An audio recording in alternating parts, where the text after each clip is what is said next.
Does it matter if free will doesn't exist?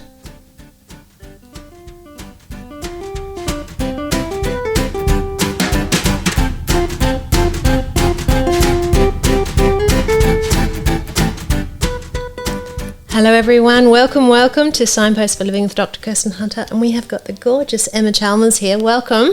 Hello. Hello darling, good to see you. Happy to be here. Oh, here we go. We're going to dive deep today. I love this. When you walked in, I said, I actually don't know what we're going to talk about. And that's exhilarating to me. Well, I mean, I have in my head certain ideas, but I have no idea where it's going to go. I love that. I really do. See. And I was saying that most of the podcasts I've got a clue where we're going to go, but again, no clue here. I love it. And we're talking about free will. Yes.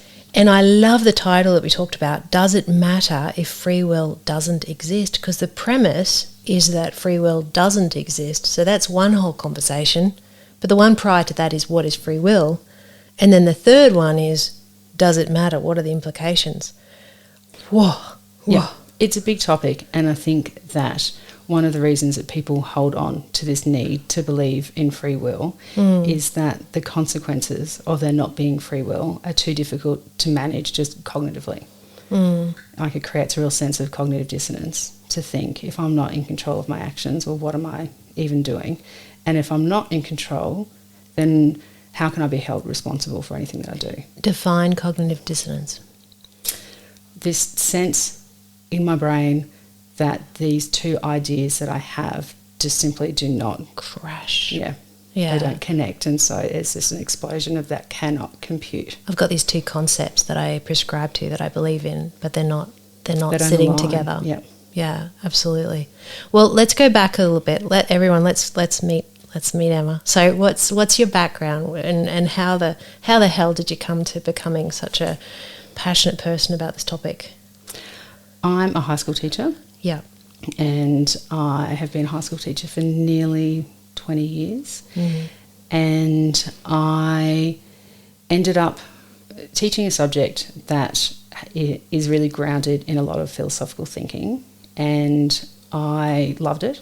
And so a whole bunch of that thinking for me was just reading books. And at a certain point, after I had been a teacher for long enough and I've been far enough away from my first uni qualifications, I thought I could go back and study.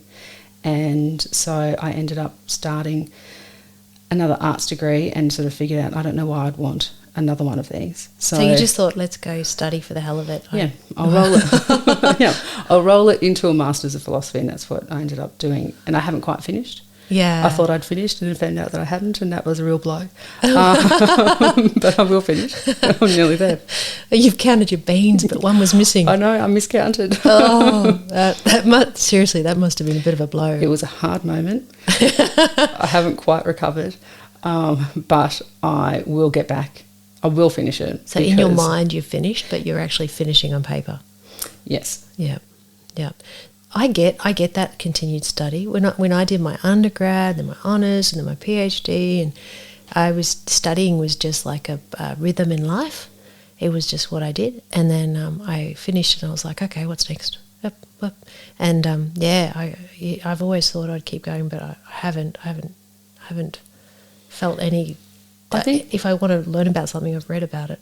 Yeah, I think that at a certain point, sometimes it feels like you know that you can get that information without someone telling you that you've got it at a particular standard. Like, I want to finish this Master's, but I no longer feel like I need someone to tell me, you know that at a distinction standard, or you know that at a high distinction. I'll just read a book and speak to someone and see how we feel. But philosophy must be a good one, because that's where you're kind of coming and meeting of the minds and lots of chewing out of really interesting, complex issues. So I imagine it'd be a good interactive type of area. It's perfect for a ruminator, and I'm a ruminator. I just sit and think. Yeah, and I don't think it matters if you actually get to a concrete answer. Yeah. I think that it's about forming a logical argument that is defensible and just sitting with it and seeing whether you can keep defending it. There you go. Philosophy, right? Yep. So free will. How do you define free will? I mean, I don't think I've had an in-depth conversation about free will. It's just kind of something that's kind of come and gone in my awareness as being a topic. It's really interesting to stop and spend time on it. And now that you ask me that, I should have actually thought about an exact definition for free will before I came in. But I suppose I would define it as like agency over the... Agency? Well, like our complete control over our decision-making, our actions, like our interactions with everything in the world are completely up to us as an individual in charge of our consciousness. So I'm deciding myself whether I turn right or left, whether I decide this or that. I'm completely deciding this. Nothing is deciding it for me or shaping me. It's my independent decision. Yes, it's that it is. There's no kind of idea of fatalism. This isn't a predetermined path.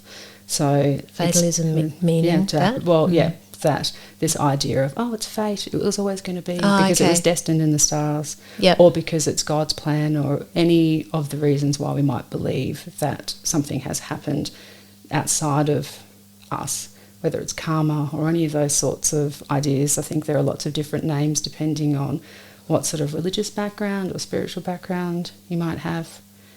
That is not the case. It is me making a decision on my own with full power to myself. I am free. Oh my gosh, can we come back to that? Mm-hmm. Fatalism? Where does that fit? Yeah, wow. Yeah. I don't know what I think, but we've just bought a house, and I cannot tell you the amount of people that said, well, if it's meant to be, it'll be. With, we're looking and suffering because, buying a house is truly torturous. And, I've never heard anyone say that before about buying a house before, but I'm not exaggerating, about 50 people said to me, well, if it's meant to be, it will be. 50 people about that. It was thick and fast. And I was like being clubbed over the head with this statement. And I have to admit, I don't know. It did actually end up that way. Yeah. It did. I don't know what to think. Well, it's interesting, isn't it? Because I would take, if it's meant to be, it's meant to be. I would, that would bother me as an individual. I want to say, don't give me that kind of platitude. I want this to be the thing, so I will enact everything I can do in order to get this thing. And I say that while fully believing that I don't have free will.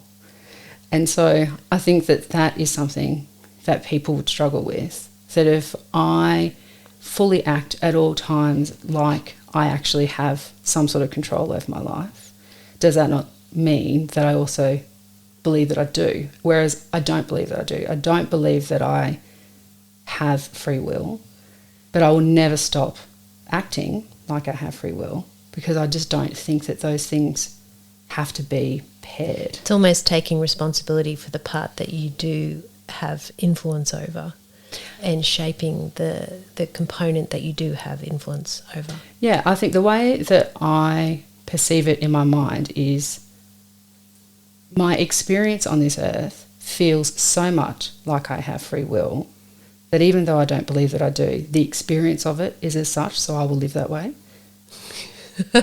But no matter how I look at it, the concept of free will, when I look at it logically and apply what I understand about the world to it, it just does not make sense to me. And so when you, before studying philosophy, had you spent much time thinking about free will? Did you have an opinion? Is this a new opinion you've got? Or I would not have had an opinion specifically about free will. I did have a friend for about 15 years who I met in a coffee shop, who was introduced to me by someone else. I was doing a uni assignment. This is back when I was doing my first degree, and someone said, oh, you should meet this guy because he knows a whole lot of stuff. He was this person who I think... An interesting guy who had a whole lot of knowledge. And so I was introduced to him, and he did have a whole lot of knowledge, and we stayed friends for a very long time. And he was, and still is, a person who accumulates knowledge in a very informal way, but is ridiculously brilliant. And he had just read all of the great philosophers. So we would sit and talk, and he would talk about his ideas, and I just felt quite interested. So he kind of like opened that world up to you, and you kind of delved into it with him for a while. Yeah.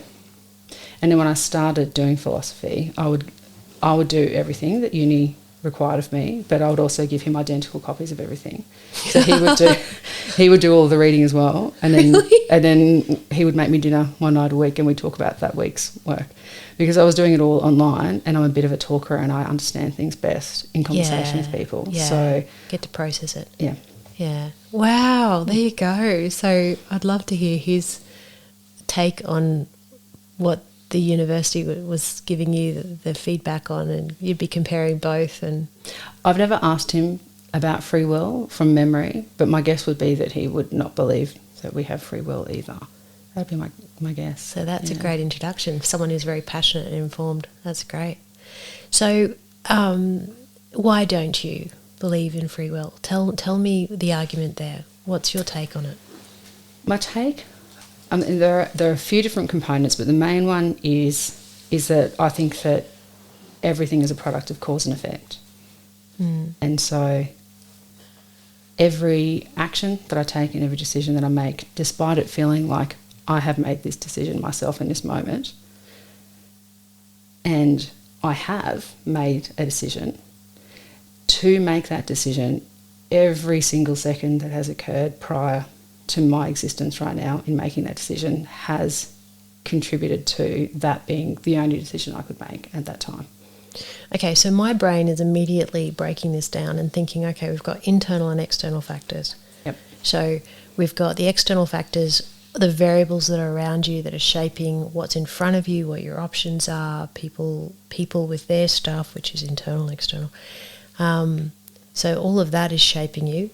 And then internal, your value system, your approach, your current mindset, your strengths, they're all shaped historically by events that have influenced you. Yep. Do you break it down that way? Yes, I think all of those things, and additionally, I think that the neurological processes in our brain happen unconsciously. Yep. And so if they are happening unconsciously, whole new level, that's not us. And so, like, neurological scanning of the brain indicates that prior to our conscious awareness of decision making, it happened in our brain well before we were aware of it. Absolutely. And so... And a lot of it we never become aware of. I mean, we have unconscious component that's simmering away the whole time, and we don't really get a look-see there, do we? And subconscious does come through to conscious often, yeah. And so when I consider all those factors together, it doesn't make sense to me that I am truly free. I'd certainly experience freedom as a concept, but... if I don't have control over my mental processes, how can I be free? So therefore you're what? I personally am living my life as though I am free. But what am I? I am bound to an existence that is a product of causal determinism. So I wouldn't call it fate, probably because fate just feels a little bit spiritual to me, and it also feels a little bit hands off. Yeah. Kind of like that. Oh, if it'll be. You'll get your house. And it's like, well, it can't be unless I do something. Yeah.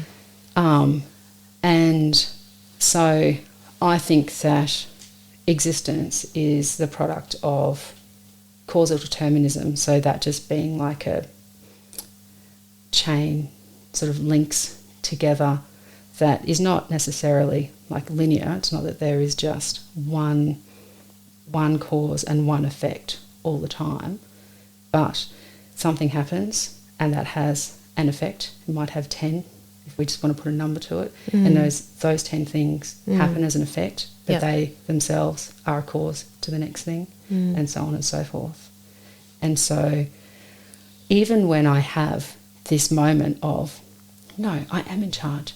I was going to turn left then, but I'm not going to. I'm just going to go straight ahead. Damn it. Damn. When you try to do that thing when you're young and be like, I'm going to catch the back of my head in a mirror because I'm just going to turn really quickly. That kind of thing. Like, I'm going to take charge. You realise that was just you. Was that just me? Oh, that's a real shame. Oh, that's brilliant. You never did that? No. Okay. What have I been doing with my life? That's a great one. Oh, yep. That is hilarious. I'm sure I've done equally interesting things. I just have to think now. Oh, that's gorgeous. Yeah, so I just have this image now of myself as a child in our family bathroom.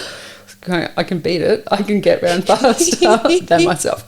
But like, I think that even when you make that decision of I'm going to change this course right now and prove that I have my agency, I have my own independence and I'm free from influence. The fact that you even thought it, like it came from something prior, like it hasn't occurred out of nothing. It's occurred out of a process of thinking that has led you to believe that, no, I'm not going to turn that way. I'm going to show that I can do something different. So even that determined disposition is in itself shaped by your history. Yes.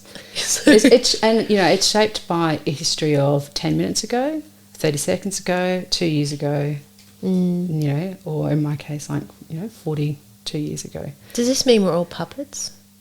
I don't think so, no. Because, this throws us into, I hope you don't mind that I go there, but what does this mean? What impact does this have? And I could imagine some people going, well, hands in the air, do you know what I mean? I'm not actually in control.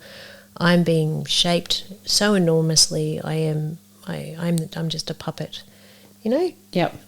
I think I wouldn't think puppet because that to me implies that someone else is doing the controlling. True.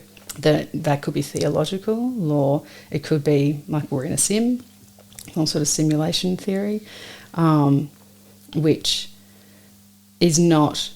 I mean, to me, that's something, it's a really interesting way of thinking about things, but it's not really what interests me in terms of, and this is kind of like, doesn't matter.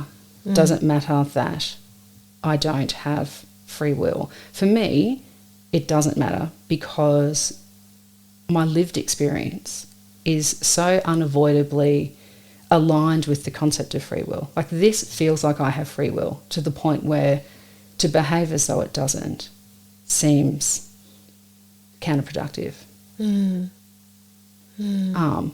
Which I think most people would not find compatible. But do I have a hands-off approach? Well, I just don't. What is a hands-off approach? Well,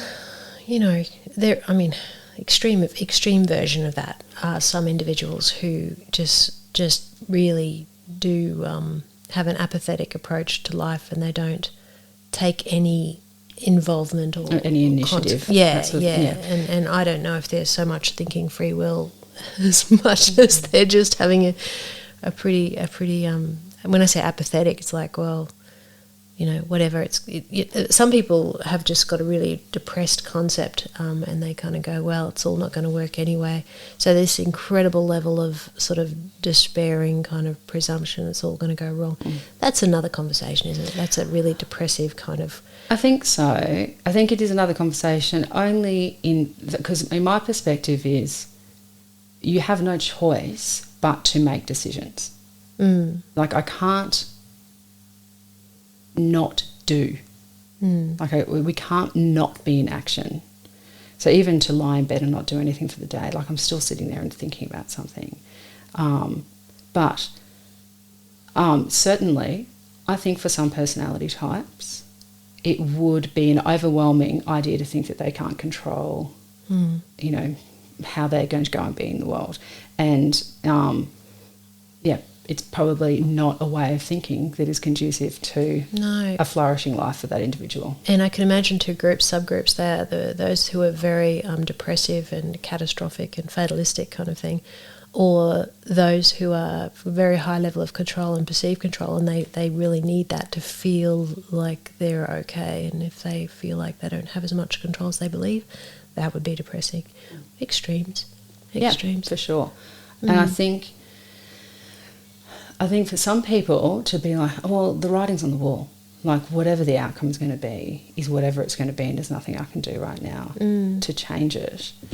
The reality is you don't actually know what that outcome is going to be. And to sit and wait passively for it, well, it's a disengagement from life, and that could be how some people choose to operate. But ultimately, I think that at every stage that we make a decision, we are still making a decision. It is just not a free decision. And so we can't opt out of that process. Yeah, we just have to participate. With it's like a snowball effect, isn't it? So all the variables that have impacted on you in that moment, with that, you then make a decision. Do you think some people believe in free will? Oh, absolutely. And then there's another model that is a compatibilist model, that is, we do have free will, but there is part of life that is the product of causal determination. So it kind of has two columns.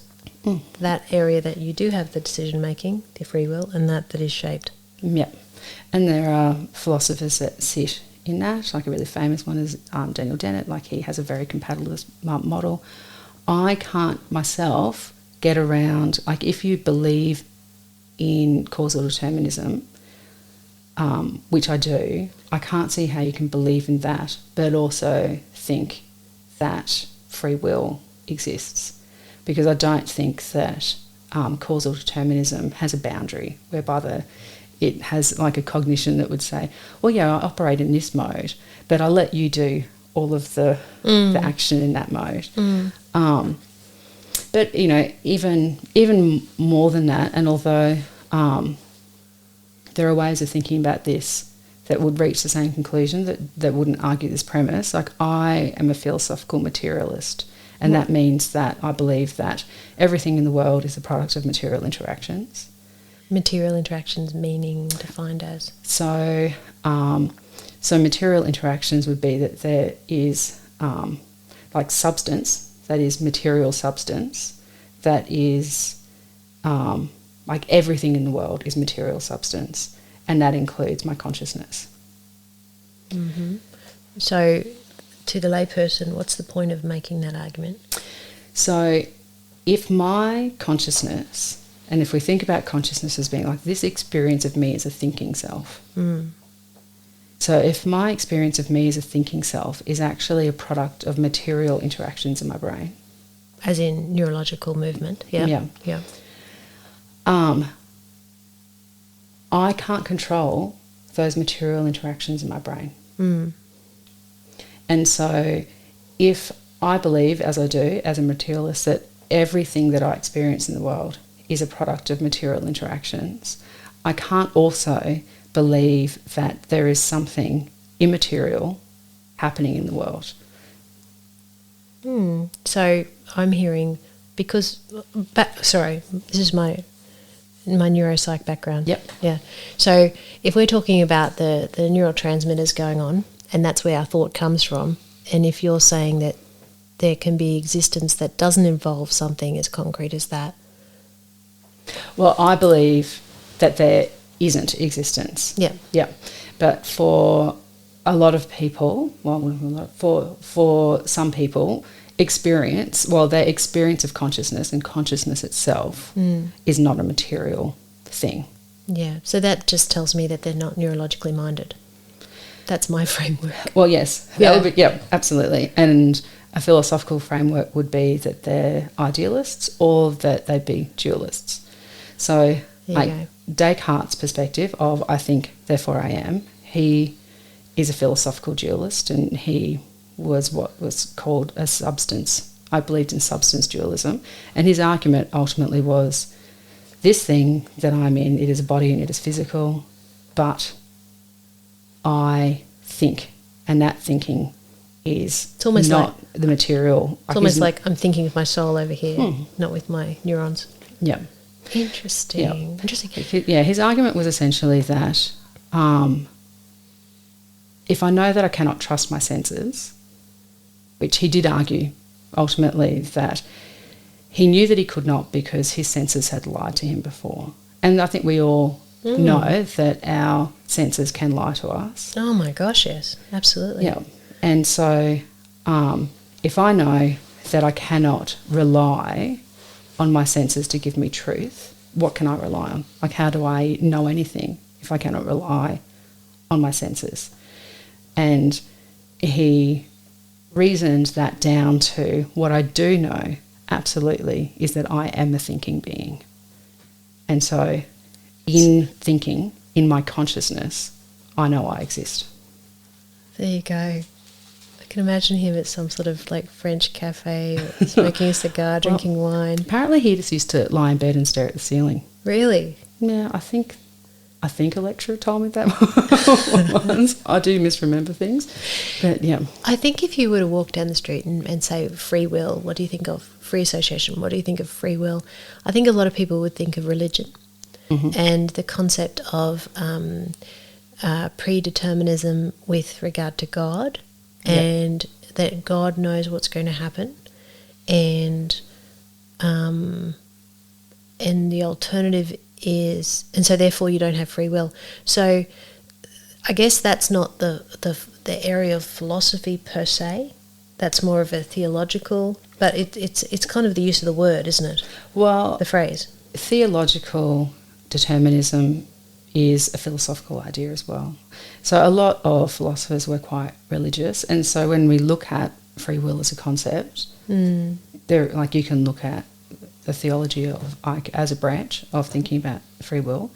And I, having grown up in Australia and the religion that I have most access to being Christianity, while not growing up religious, one of the things that I remember being taught is that God grants us free will. That is one of the things that we are gifted by God. But yet God knows everything. Yes, and so I always found that completely incompatible. Yeah. I couldn't understand how things could simultaneously be God's plan. Do you know what my logic was?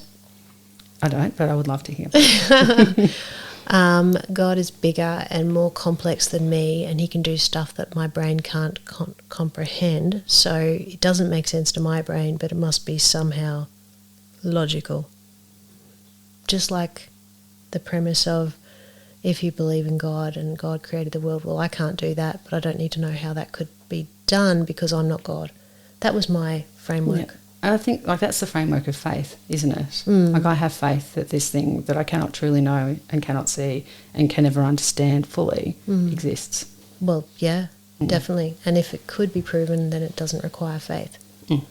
Yeah. So has that religious component been relevant in your studies, or have you just kind of parked that sideways and stuck with the more Yeah, I think I've philosophical? parked it because to me, like, if I'm trying to sort of have, like, when I think of philosophy and, philosophical thinking and how it's come about, like, it's really looking at what do we know and how do we know it. For me, that answer is never going to be God. Like, what do I know about the world and how do I know it? That God is not the answer for that. And so for me, it was one of the first assignments I was ever asked to do, this question of free will, and causal determinism. And I ultimately answered that differently to how I think now. My thing was, there might be another way that you're just not even asking me to look at. And so I sort of made this case for, well... Blame the question. Yeah, I like it. I just made this case for, well, it clearly can't be that, and it clearly can't be that, so there must be another way. And the lecturer's response was, you're right. You're right. Well done. That's great. But now, I suppose, it just doesn't matter how I look at it. I can't escape the logic of my materialist perception of the world means that, like, what is happening in my brain is not controlled by me, and that, that ultimately everything that occurs is part of a cause and effect relationship. From a psychology background, the ramifications for this area is enormous. Enormous. And there's actually a huge focus already on the good old nature-nurture debate. Yeah. And which, free will-wise is complex anyway, because if it's nature, well, you're shaped with these predispositions. And if it's nurture, then you're shaped by the environment. So it's really how has it been shaped, and there's not really much room left over for you having that independent free will kind of decision. But what's really interesting is the premise, I guess, that if you've got nature shaping you, it's like, well, that's a shame, tough luck. We kind of grant you more grace there. But if it's nurture, then there's kind of more of a premise of, okay, you now need to go and counter that and relearn those influences. And it's really interesting. If we have somebody with extreme example, psychopathy, psychopath, what's the nature nurture there, and what can be the impact there. But then if we've got a milder situation, with 40% of the population with anxiety and depression, it's well known that travels through families. But it really, the premise is, well, you're responsible for what you're going to do with that. And, to the point of, a lot of people saying depression doesn't exist. I still hear that. So, it's just really interesting. Where does the responsibility lie? And even further, that if we really are not... I would avoid ever wanting to say we're not responsible for our actions, because I think that it's a tricky concept to really pin down. And that it ultimately brings up all these sorts of questions like, well, can you send people to jail if they've committed this act, but that act is a result of A, neurological processes in their brain that they have no control over, and B, the nurturing or lack of nurturing environment that they grew up in, and all those sorts of things.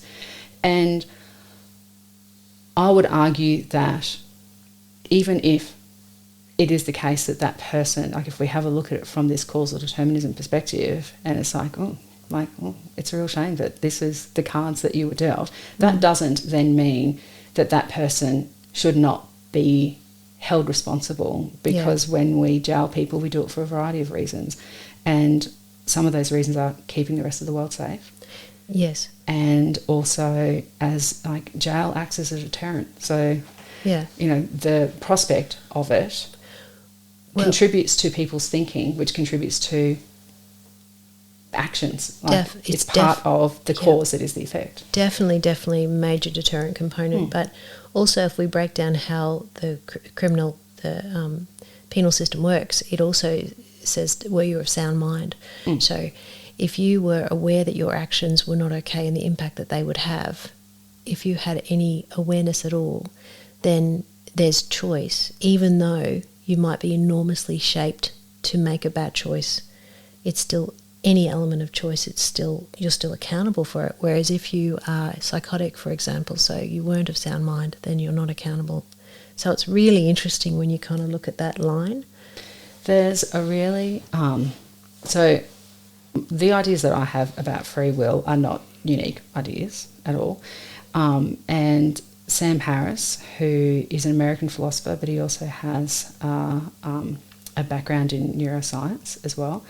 He has a book called Free Will that's very short, and in it he sort of poses this particular question of, and I won't go through it. I would suggest that anyone listening who's really interested, go and listen to it, because it's a 1 hour, 15-minute audio book. But he talks about if he gives this scenario, 6 different scenarios of a woman dying at the hands of someone else, and sort of at one end of the spectrum is a toddler picks up a gun and accidentally shoots that woman, and at the other end of the scale is a psychopath who premeditated, wanted to, enacted, planned, fantasy, and all the rest of it. And in between are all of these other scaled causes for that ultimate outcome, which was this person dying. And he kind of goes through the level of free will or lack of free will from his perspective that each of those individuals has. But from a societal perspective, we grant the child sort of like, well, this was obviously a complete accident and you didn't have any control over that whatsoever. And his argument is that through the entire scale, no one really has control, but that doesn't mean that that person at the end who didn't have control shouldn't be in jail. Increased accountability. Yeah. So it's an interesting thought experiment to listen to, because I think it articulates really clearly the argument that he makes around the neurological factors that contribute to an action, but that doesn't mean that people shouldn't be held responsible for their actions. Can I go completely left field here? I'm a very visual person. Yeah. So would you see free will as being kind of a bit of a canoe situation? So Give me the whole visual.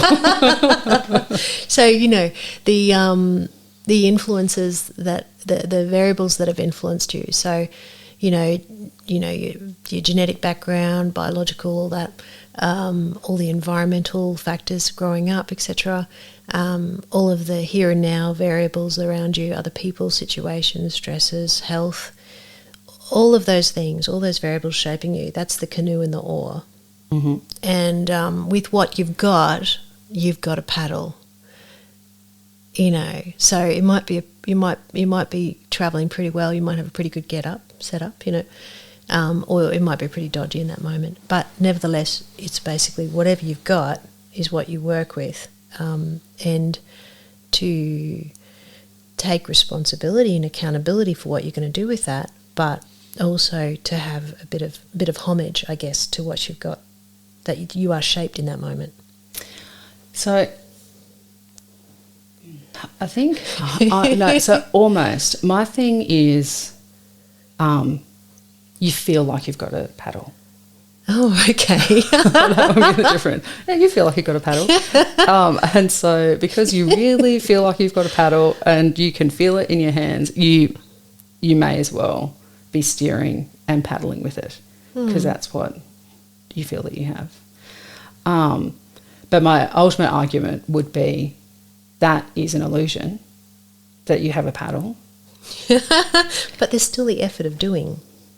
There's still those who get up and get going and get out of bed and do. And, if you want to buy a house, for example, you've got to go out and find it and put in the effort and have the income for it and put in the work ethic. But all of those things, all those skill sets to make those things happen are shaped.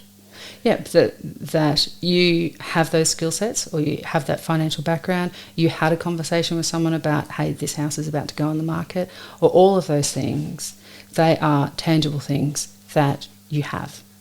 They are there. Yeah. And it is a product of all of those things that you are even capable of going out and doing the thing. The capacity to row, the capacity to have the oar, all of that is all shaped. Yeah, I think so. Like, I think that ultimately, if someone never has anyone give them any type of information about economics, etc., they're going to miss out on certain things that other people might look at them and go, well, just, you've got to, motivate yourself to go and do it and, try really hard. And so, well, that doesn't take into account that each individual's circumstances are so varying. I live a life of privilege. I live a life where I was given the opportunity to know that there was information out there for me to access at all times. And I think that not everyone even has that privilege to know that there are, ways of learning about things. And so I might go and learn something, and that gives me more knowledge and capability to go and enact something, some sort of action. But that action has happened as a result of every single thing that has ever happened in my life prior to that moment being able to give me that collective knowledge to go ahead and perform that action. So my visual concept now is kind of evaporating. Okay. The canoe's evaporating and the oar's evaporating. I thought maybe it was just the oar and people just with their hands in the water, really frantically trying to move it.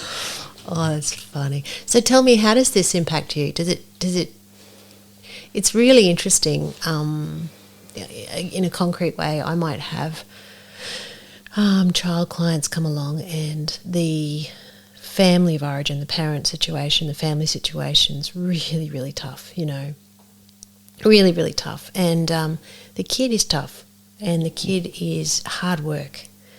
You know, they might have been taken out of a home that was not adequate, and then been a foster home kind of thing, and you know, it's a lot's going on. And the kid, the world will look at that child and judge them and say, this kid's hard work, this kid has problems, we don't really like this kid's behaviour, therefore we don't really like this kid. And then they get negatively pigeonholed, and then they don't get all the warmth and the love that the other easier kids might get, and then it has this ripple effect that just keeps going. And you know, and I see the child in context, and I see them as a product enormously, because children are just such expression of the environment. And you can see that because then when we get to change the environment, children are also profoundly malleable, and they are far more capable of healing and recovering and bouncing back than adults. Yep. So I guess, you know, in a practical sense, that's my world day in, day out, and I love it. I feel passionate about it, and I feel very dedicated to kind of seeing it for what it is, and therefore having informed compassion. Yep. Not sympathy, just compassion. Big difference. So I guess I'm wondering what it means for you. I mean, you're a teacher, right? You work with kids. What does it mean for you with how you see people through your eyes? Well, in terms of the job I do, what my deepest hope is that I contribute to an understanding of the world that for each of my students. Like I express English teaching as teaching students how to read and write their world, and I hope in my contributions towards that effort that then becomes part of the cause of ongoing effects in their life. That in terms of the causal determinism, they got me as a teacher. They got me telling stories, stupid stories, funny stories, but also saying, hey, that's not how you write a sentence, and doing all of the bits and pieces. Yeah. And that is part of the shaping that goes towards that sits within them, these causal factors that contribute to action and effects. So, you know, at no point do I ever feel like I want to sit back and go, nothing that I do is having any sort of impact, because free will doesn't exist, and therefore I can't shape, I can't do. Like, everything is simply part of action. You know, so everything I do, it becomes a causal factor for something else. So you can be one of the variables that shapes them. And you can give that resource, and, you know, reading and writing, and also critical thinking and expression of yourself and self-reflection, phenomenal foundational skills. Yeah. I hope so. Hell yeah. That's the dream, isn't it? Well, we already know that, don't we? We know that, you know, when we're looking at underdeveloped countries, the education is where, you know, everyone's wanting to jump in and start that, to empower them to have more choice and more independence in their education's liberating. Correct. Yeah. And that is a keystone of like the principles that underpin education in the system that I teach in, that it is a liberating education. And I love that. Like, to me, while it is attached to a Catholic ethos in my school system, to me that doesn't have to be attached to Catholicism. That education is liberating should be a fundamental principle of humanity. Absolutely.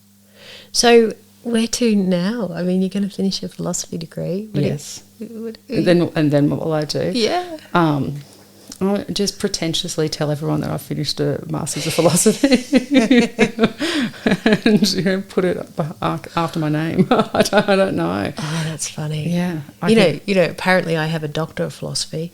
Yes. Yeah, but I didn't study any philosophy at all. Oh, no, this is the Rip thing. off. That's what they call it, isn't it? But like, what would I get to say if I went and did my PhD in philosophy? Could I say I've got a doctor of like a PhD? PH. I don't even know. It's weird though, isn't it? Like, why do they call it that? I don't know. Anyway. Well, thank you so much. I love that this is a topic. If you said to anyone the phrase free will, everyone knows what. Everyone is familiar with that. It has an essence of what it means. Yeah. Yeah, a clue, but I don't think they can have an in-depth conversation so much because I don't think we actually stop and think about it or talk about it. But it's right there. So it's really interesting. I think it is. And that's ultimately why I ended up studying philosophy, purely out of, that's really interesting. I'd like to know more. Absolutely. Well, there you go. Well, I hope this starts some conversations. I think it will. It might start a lot of people messaging and going, that woman has got it wrong. She's misquoting. She doesn't understand. This does not make me feel good. Well, look, this is the thing, is people feel passionately about all ideas to do with philosophy. And, that is ultimately what healthy philosophical debate is. Can you support your thinking with, like, logic and reason? Critical thought and having a good argument. Yep. Good debate. It's enjoyable. Well, I think that's what it's all about, hey? It is, for sure. Thank you so much for coming. I appreciate it very much. Thanks for asking me. Absolutely. Okay, and I don't know if you're aware, but online we've got lots of different resources. We've got the website, KirstenHunterAuthor.com, Facebook and Instagram, KirstenHunterAuthor, and Twitter, KirstenHunterAU. I don't know if AU is for author or Australia. Australia, I think. It could. I just got it. Worked. And we've got the YouTube channel, Psych in Your Car, and this is Signposts for Living with Dr. Kirsten Hunter. Thank you, darling, for coming. I really appreciate it. Thank you. I loved being here. See ya. Bye. Bye.